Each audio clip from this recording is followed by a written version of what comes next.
Hello विद्यार्थी मित्रों, आज આપણે ભાગ 2 માં વાસ્તવિક સંખ્યા અને તેની દશાંશ પદ્ધતિ વિશે સમજવાનો પ્રયત્ન કરીએ। તો આપણો પોઈન્ટ છે વાસ્તવિક સંખ્યા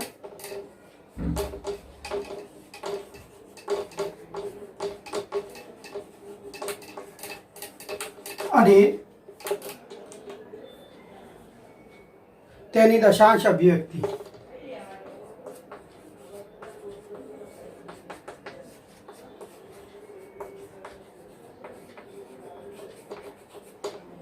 दशांश अभिव्यक्ति આપણે થોડોક સાદા ભાગાકાર લઈએ। દાખલા તરીકે 10/3 લઈએ, ભાગાકાર કરીએ। 3 તરી 9 1 આવ્યો, ભાગ ના ચાલે પોઈન્ટ લીધો, 10 થયા। 3 તરી 9 1 આવ્યો, 10 થયા। 3 તરી 9 1 આવ્યો, 10 થયા। 3 તરી 9 આમ એક શેષ આવતી જશે અને 3 વડે ઉપર ભાગફળ ચાલતું જશે। બીજો એક ભાગાકાર લઉં છું 7/8। 7/8 ભાગ ના ચાલ્યો એની શું પોઈન્ટ લીધા, 70 થયા। 88 64 6 વધ્યા 60 થયા। 7 8 56 4 વધ્યા 40 થયા। 7 5 8 5 40 शेष शून्य आई। जो ये शेष शून्य એટલે દશાંશ અભિવ્યક્તિ સ્થિર થઈ ગઈ। બીજો એક ભાગાકાર લઈએ આપણે 1/7। તો ભાગ ના ચાલ્યો નો શું લીધી પોઈન્ટ, 10 થયા। 7 1 7 30 થયા। 7 4 28 2 વધ્યા 20 થયા। 7 2 14 60 થયા। 7 8 56 40 आया। तो 7 5 35 5 વધ્યા 50 70 49 ફરી પાછી શેષ 1 आई। એટલે ફરી પાછા આ આંકડાનું પુનરાવર્તન થશે। તો આપણે જોયું કે ભાગાકાર કરીએ તો શેષ 0 આવે છે अथवा शून्य सिवायनी कोई एक संख्याનું પુનરાવર્તન થાય છે। જો પુનરાવર્તન થતું હોય અને ભાગફળમાં આપણને આ પ્રકારની કોઈ સંખ્યાનું સતત પુનરાવર્તિત થતી હોય, અહીંયા જો પુનરાવર્તિત થતી નથી, અહીંયા સુધી અટકી જાય છે 0.875, પછી કોઈ સંખ્યા આવતી નથી, શેષ શૂન્ય આવી જાય છે। શેષ શૂન્ય આવે એટલે આપણે એને એવી દશાંશ અભિવ્યક્તિને આપણે કેવી કહીશું? શાંત દશાંશ અભિવ્યક્તિ। એટલે આપણે ભાગાકાર કરીએ, ભાગાકારમાં શેષ શૂન્ય આવે તો ભાગફળ જે મળે છે એ શાંત દશાંશ અભિવ્યક્તિ મળે છે। જ્યારે જુઓ શેષ શૂન્ય સિવાયની કોઈ સંખ્યા આવે અને ભાગફળમાં એનું સતત પુનરાવર્તિત થતી કોઈ સંખ્યા વારંવાર મળતી હોય તેવીને આપણે અનંત આવૃત દશાંશ અભિવ્યક્તિ કહીશું। તો આપણને બે પ્રકારના કામ મળ્યા કે જો ભાગાકાર કરતો શેષ આપણને શૂન્ય થાય तो तेवा दशांश अभिव्यक्ति આપણે શાંત અભિવ્યક્તિ કહીશું। જો ભાગાકાર કરીએ અને ભાગાકાર કરતો શેષ આપણને ક્યારે શૂન્ય ન મળે, ક્યારે શૂન્ય મળતી નથી, શૂન્ય સિવાયની કોઈ સંખ્યા મળે છે અને ભાગફળમાં કોઈ સંખ્યાનું પુનરાવર્તન થતું હોય। અહીંયા ફક્ત 3 નું પુનરાવર્તન થાય છે। જો અહીંયા આપણે 1 4 2 8 5 7 પાછી શેષ આવી એટલે 1 4 2 8 5 7 એ સંખ્યાનું સતત પુનરાવર્તન થશે એટલે એવી અભિવ્યક્તિને આપણે અનંત આવૃત દશાંશ અભિવ્યક્તિ તરીકે ઓળખીશું। હવે અનંત આવૃત દશાંશ અભિવ્યક્તિ છે અહીંયા જુઓ 1/3 બરાબર આપણે શું લખી શકીએ 10/3 સોરી તો 3.333 એમ સંખ્યાનું પુનરાવર્તન થાય છે તો આના ટૂંકમાં આપણે શું લખીશું 3.3 ના ઉપર એક નાની લાઈન કરીશું અને 3 બાર વાંચીશું એટલે શું થશે 3 ના ઉપર 3 બાર એટલે આનો અર્થ એવો થાય નાની લાઈનનો કે 3 ની સંખ્યા જે વારંવાર પુનરાવર્તિત થાય છે 3 સંખ્યા છે એ વારંવાર પુનરાવર્તિત થાય છે। આપણે આને લખવું હોય 1/7 ના સંકેતમાં તો કઈ સંખ્યાનું પુનરાવર્તન થાય છે તો 0.142857 એના ઉપર 12 તો આ જેટલી લાઈન હોય જે સંખ્યા ઉપર એ સંખ્યાનું સતત પુનરાવર્તન થતું હોય છે એનો મતલબ એવો થાય છે એટલે 142857 એનું સતત પુનરાવર્તન થતું હોય છે અને આ અભિવ્યક્તિ જો ભાગાકાર કરતો જે અપૂર્ણાંક આપણને મળે છે એ અપૂર્ણાંકની દશાંશ પદ્ધતિ શાંત હોય અને અનંત આવૃત દશાંશ અભિવ્યક્તિ હોય તો એવી સંખ્યાને આપણે સમય સંખ્યા તરીકે ઓળખીશું। અને જો સંખ્યાના દશાંશ અભિવ્યક્તિ અનંત અનાવૃત હોય અનંત અનાવૃત એટલે આ સંખ્યા જે પુનરાવર્તિત મળે છે એવું પુનરાવર્તિત ના મળે સંખ્યાઓ જુદી જુદી મળે અનંત આવૃત ન હોય એટલે અનાવૃત દાખલા તરીકે અહીંયા 0.1 2 3 4 7 8 5 3 એવી સંખ્યાનું પુનરાવર્તન થતું નથી પણ જુદી જુદી સંખ્યાઓ મળે તો એવી સંખ્યાને આપણે એવી દશાંશ અભિવ્યક્તિને અનંત અનાવૃત તરીકે ઓળખીશું અને અનંત અનાવૃતને આપણે અસમય સંખ્યા તરીકે ઓળખીશું। અનંત અનાવૃતને આપણે અસમય સંખ્યા તરીકે ઓળખીશું। હવે કેટલીક અસમય સંખ્યાઓની વાત કરું છું।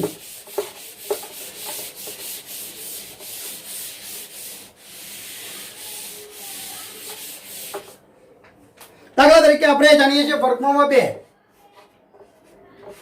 એના એપ્રોક્સિમેટ મૂલ્ય છે 1.41 આપણે એપ્રોક્સિમેટ મૂલ્ય 1.41 લઈએ છીએ પાઈનું મૂલ્ય છે 3.14 લઈએ છીએ એપ્રોક્સિમેટ મૂલ્ય છે એ પણ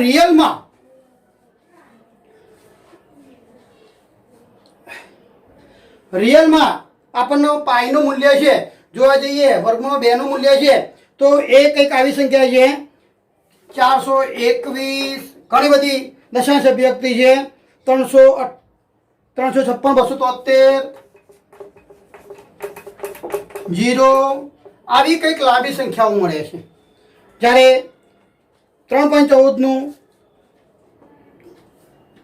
159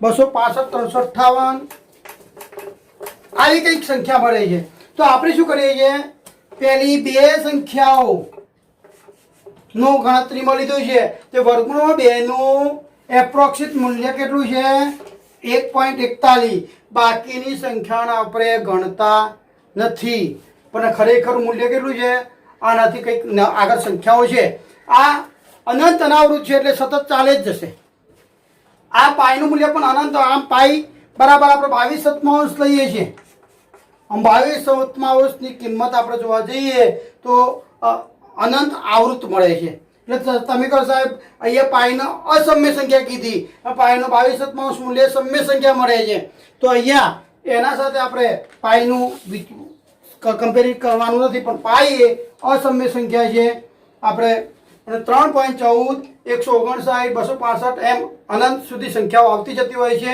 અને જુદી જુદી સંખ્યા અનંત અનાવૃત તરીકે હોય છે પણ પાઈનું એપ્રોક્સિમેટ મૂલ્ય આપણે 3.14 તરીકે ઓળખીએ છીએ। હવે સુલભા સૂત્રએ વર્ગમૂળમાં 2 એની કિંમત એપ્રોક્સિમેટ મૂલ્ય 1.41 તારવવા પ્રયત્ન કર્યો છે. એટલે સુલભા સૂત્રમાં જીવાના નિયમો, સુલભા સૂત્રોમાં જીવાના નિયમોમાં વર્ગમૂળમાં 2 ની એના પ્રમાણે નિયમો પ્રમાણે વર્ગમૂળમાં 2 ની એપ્રોક્સિમેટ મૂલ્ય એટલે લગભગ નજીકની કિંમત, લગભગ નજીકના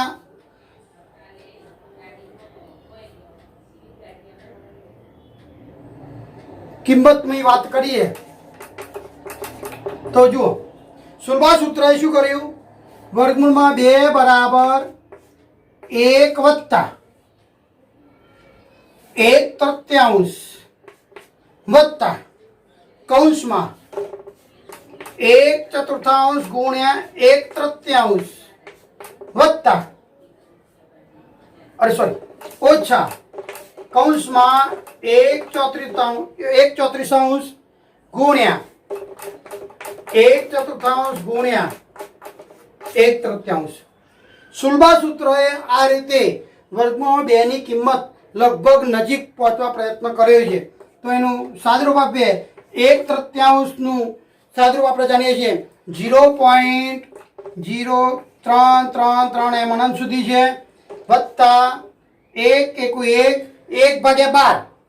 હવે 1/12 નું એપ્રોક્સિમેટ મૂલ્ય આપણે ભાગાકાર કરીશું 1/12 તો 0.08333 એમ અનંત સુધી આવે છે, ઓછા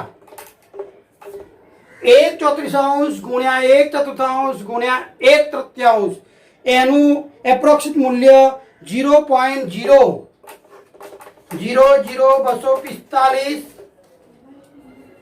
0.9804 એવી કિંમત આવે છે. અને આ બધાનો આપણે સરવાળો કરીએ, બાદબાકી કરીએ તો લગભગ આપણને કિંમત 1.41 42 156. જુઓ, સુલભા સૂત્ર પ્રમાણે મેં ગણતરી કરી, તમે આ ભાગાકાર કેલ્ક્યુલેટરની મદદથી કરી જોજો તો લગભગ તમને આ જવાબ 1.41 42 156. આગળ સંખ્યાઓ છે પણ આપણે 3-4 પોઈન્ટ સુધી લીધી છે. જો અહીંયા પણ 1.41 42 એ પ્રમાણે નજીકમાં આપણે પહોંચી જઈએ છીએ. તો સુલભા સૂત્ર પ્રમાણે પણ આપણે આ કામ કરી શકીએ છીએ. આર્કિમિડીઝે પાઈની દશાંશ અભિવ્યક્તિની કિંમત સૌ પ્રથમ ગણતરી કરીને મેળવી છે. પાઈની કિંમત 3.14 છે, એનો આર્કિમિડીઝે સૌ પ્રથમ ગણતરી કરવા પ્રયત્ન કર્યો છે અને એને ગણતરી કરીને પાઈની કિંમત 3.14 ની નજીક લઈ જવા પ્રયત્ન કર્યો છે. પરંતુ એક્ઝેક્ટ મૂલ્ય ભારતીય ગણિતશાસ્ત્રી આર્યભટ્ટ એ પાઈની 4 ડેસિમલ સુધીની કિંમત, પાઈની 4 ડેસિમલ સુધીની કિંમત આર્યભટ્ટે નક્કી કરી છે. અને આર્યભટ્ટ પ્રમાણે એની કિંમત છે 3.14. અને આર્કિમિડીઝે જે કિંમત નક્કી કરી છે 3.140 અને સમથિંગ બીજું કંઈક 845. એનાથી ના મોટી પાઈની કિંમત અને 3.142 3.142 એટલે પાઈની કિંમત છે. આર્કિમિડીઝે એવું જાહેર કર્યું કે પાઈની કિંમત 3.140845 કરતાં મોટી અને 3.142857 કરતાં નાની. એટલે આ બે સંખ્યાઓની વચ્ચે પાઈની કિંમત આવે છે. જ્યારે ભારતીય ગણિતશાસ્ત્રી આર્યભટ્ટે ભારતીય ગણિતશાસ્ત્રી આર્યભટ્ટે 4 ડેસિમલ સુધીની કિંમત નક્કી કરી આપી છે અને એ કિંમત છે પાઈની 3.1416 એ ભારતીય ગણિતશાસ્ત્રીના પ્રમાણે કહેવાય છે। હવે આપણે સ્વાધ્યાય 3.1.3 માં ગણતરી કરીએ।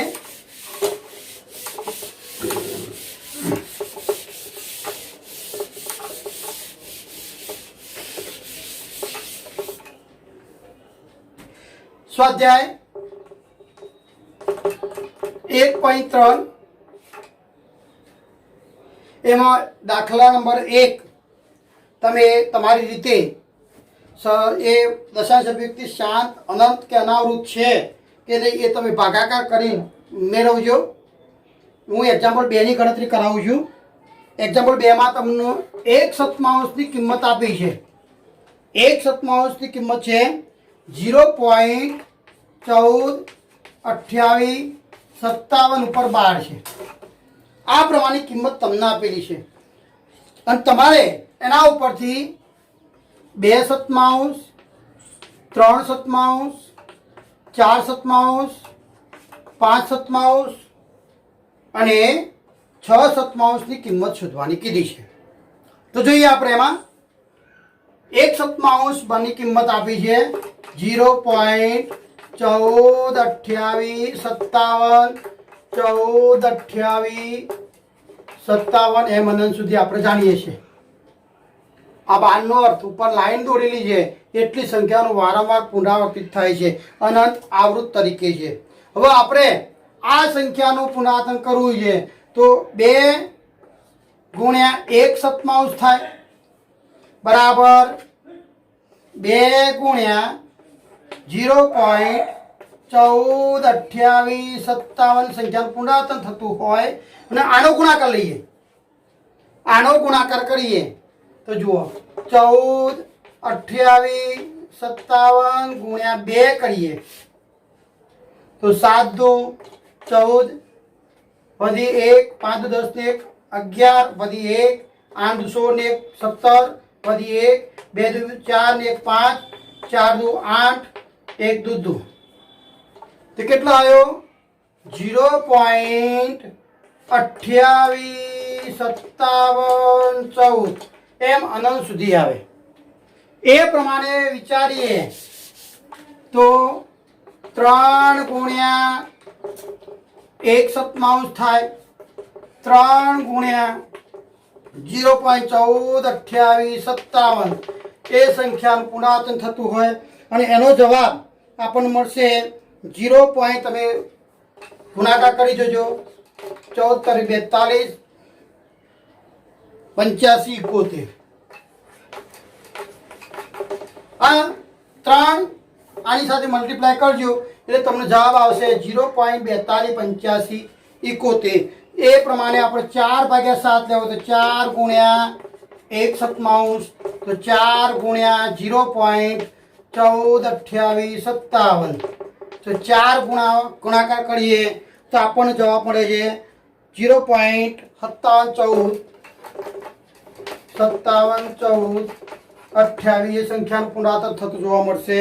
પછી 5/7 ની કિંમત લેવી તો 5 ગુણ્યા 1/7 બરાબર 5 ગુણ્યા 0.142857 એનો આપણે ગુણાકાર કરીએ તો આપણને એક ગુણાકાર મળે છે 0.714 285 સંખ્યાનું પુનરાવર્તન થતું જોવા મળશે।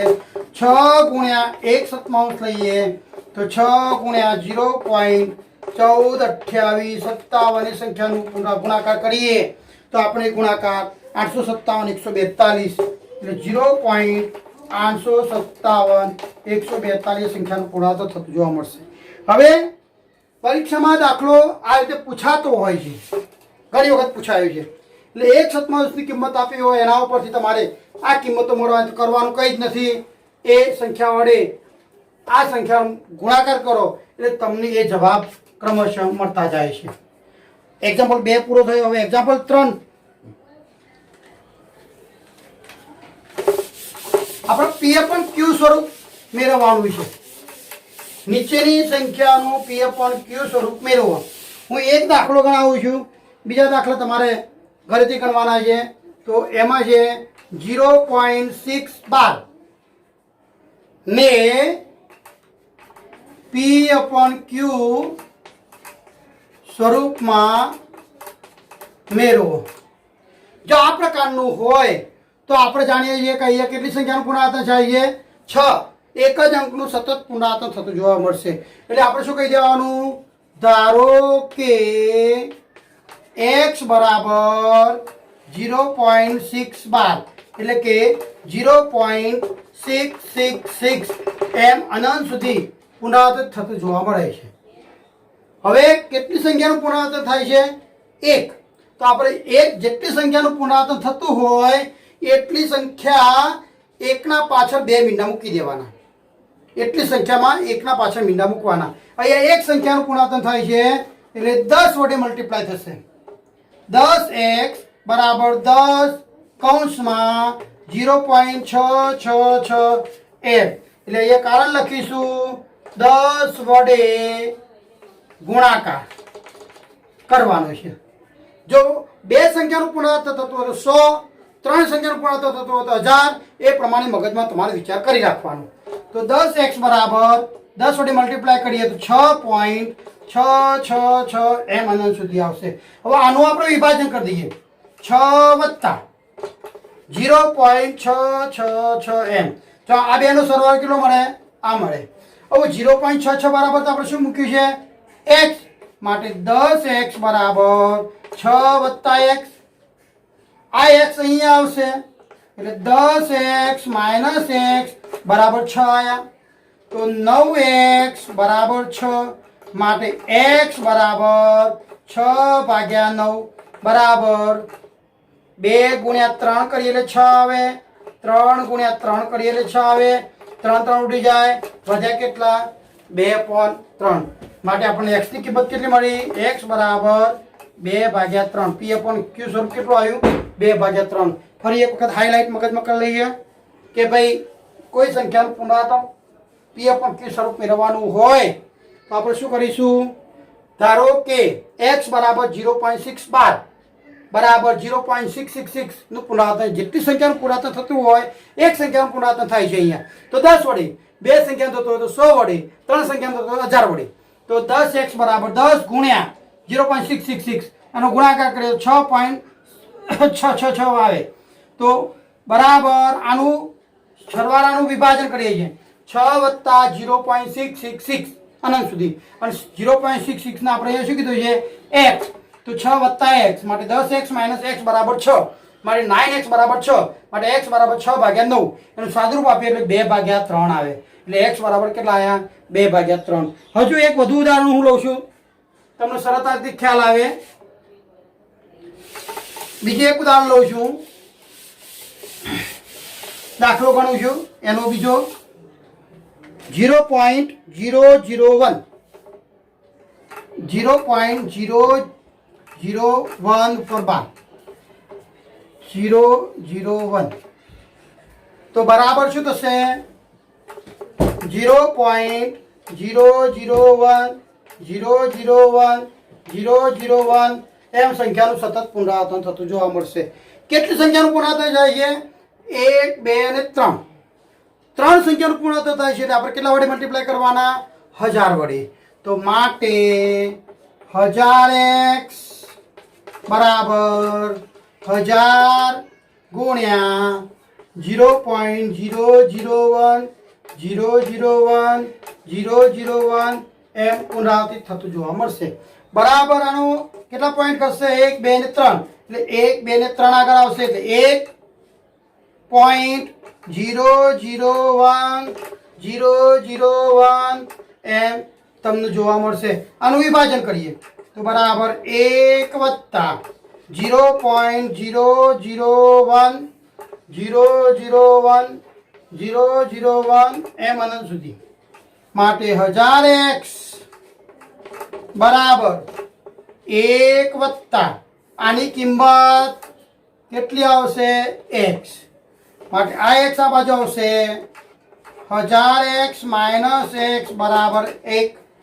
માટે x એટલે 999 x બરાબર 1 માટે x બરાબર કેટલા આયા 1/999 જો અહીંયા છેદ ઉડતા નતા એટલે 1/199 એનું p/q સ્વરૂપ થયું હવે p/q સ્વરૂપ પરીક્ષામાં 2 ગુણમાં પૂછાય છે એટલે ધ્યાન રાખજો બીજા વધારે દાખલાની પ્રેક્ટિસ સુધારણ ગણેલા છે એ પણ ગણવા પ્રયત્ન કરજો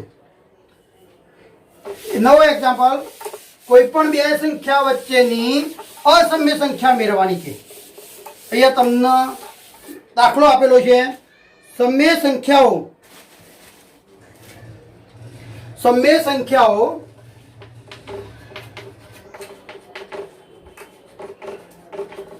5/7 અને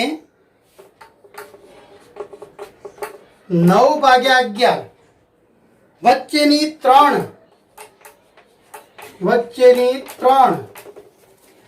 ભિન્ન અસમ્ય સંખ્યા મેળવો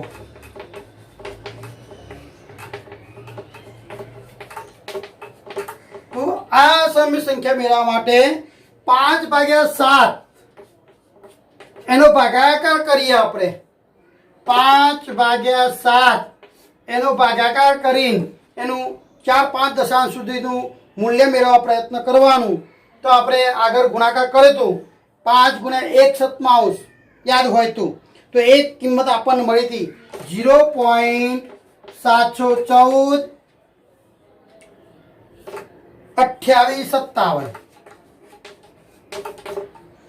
અને 9/11